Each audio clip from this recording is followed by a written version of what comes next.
Bismillahirrahmanirrahim. Assalamualaikum warahmatullahi wabarakatuh. Perkenalkan, nama saya Feliulan Agustina.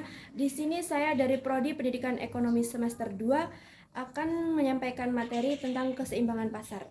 Sebelumnya, materi yang akan saya jelaskan ini adalah mata kuliah yang berjudul Pengantar Ekonomi Mikro yang diampu oleh dosen Hafid Ismail MPD. Baik, langsung saja kita akan ke materinya. Oke teman-teman, baik langsung saja kita akan menjelaskan tentang keseimbangan pasar. Saya harap semoga teman-teman semuanya memahami ya apa yang saya sampaikan nantinya. Oke, baik langsung saja. Oke, di sini saya akan menjelaskan tentang pengertian keseimbangan pasar. Keseimbangan pasar adalah tingkat harga maupun jumlah barang yang diminta dalam keadaan seimbang dan tidak ada kekuatan atau kecenderungan untuk berubah. Jadi itu maksudnya begini ya teman-teman. Jadi jumlah barang yang diminta dalam keadaan seimbang itu adalah kayak seperti jumlah barang yang diminta dalam suatu toko itu tuh harus seimbang dan tidak ada kekuatan atau kecenderungan untuk berubah. Jadi maksudnya itu harganya itu bisa saja berubah atau tidak juga berubah, atau bisa disebut juga dengan seperti barang itu yang dikirim itu ya harus itulah, tidak boleh berubah atau tidak boleh tergantikan dengan yang lain. Mungkin seperti itu ya teman-teman. Oke, next lanjut materi yang kedua. Untuk materi yang kedua yaitu keseimbangan pasar atau market equilibrium akan tercapai jika jumlah produk yang diminta sama dengan jumlah produk yang ditawarkan, atau harga produk yang ditawarkan sama dengan harga produk yang diminta pembeli. Jadi begini ya penjelasannya, jumlah produk yang diminta sama dengan jumlah produk yang ditawarkan, atau harga produk yang ditawarkan sama dengan harga produk yang diminta pembeli. Itu maksudnya begini ya teman-teman, jumlah produk yang ditawarkan oleh penjual itu tuh harus sama dengan jumlah produk yang ditawarkan penjual dan yang akan dibeli oleh pembeli. Seperti contohnya itu kita menjual sabun mandi, penjual itu menarget dengan harga 3.000 ya per bijinya itu. Nah, jadi jumlah produk yang dijual pembeli itu harus sama dengan kualitas yang dijual oleh penjual.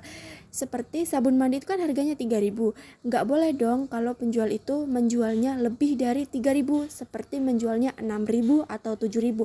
Itu sama saja menyalahgunakan ya teman-teman. Jadi pembeli juga nggak mau kalau kayak gitu. Masa iya sih harganya mahal gitu kan? Pasti pembeli juga akan mencari harga sabun yang lebih murah, yang sesuai dengan produknya. Begitu teman-teman kira-kira. Oke, next ke materi yang ketiga. Check it out.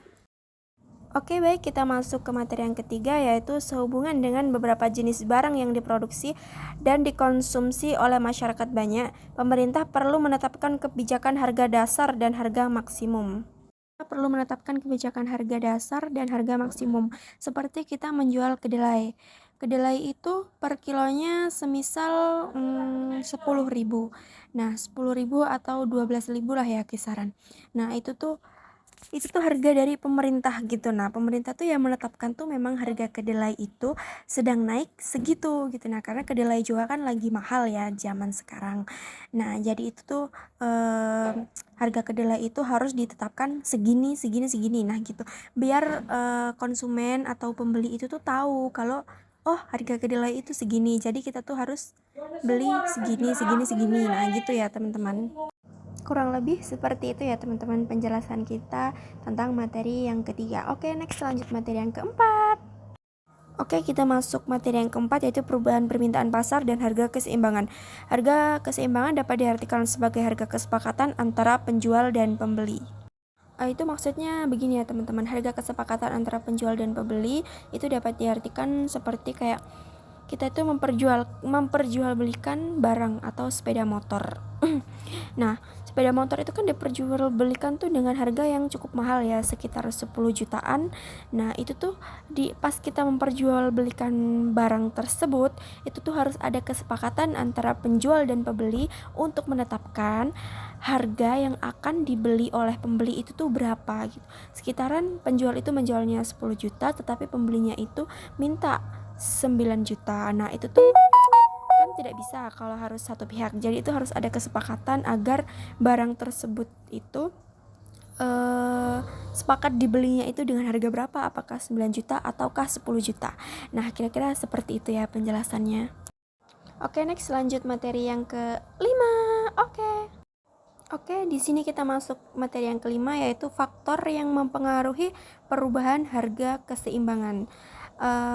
Faktor-faktor tersebut itu dibagi menjadi 5, yaitu yang pertama, permintaan terhadap barang atau jasa bertambah tetapi jumlah barang atau jasa terbatas. Yang kedua, tinggi rendahnya biaya produksi. Yang ketiga, pandangan dari masa depan produsen akan konsumen. Yang keempat, produksi mengetahui selera konsumen.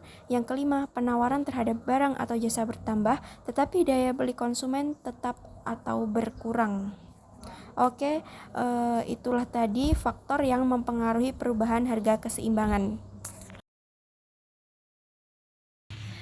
Baiklah teman-teman, itulah tadi penjelasan materi dari saya. Apabila teman-teman kurang memahami dari materi yang saya jelaskan, teman-teman bisa langsung join ya kepada saya dengan IG di bawah ini. Dan jangan lupa like, komen, dan subscribe ya, biar tidak ketinggalan video-video terbaru dari kita, oke?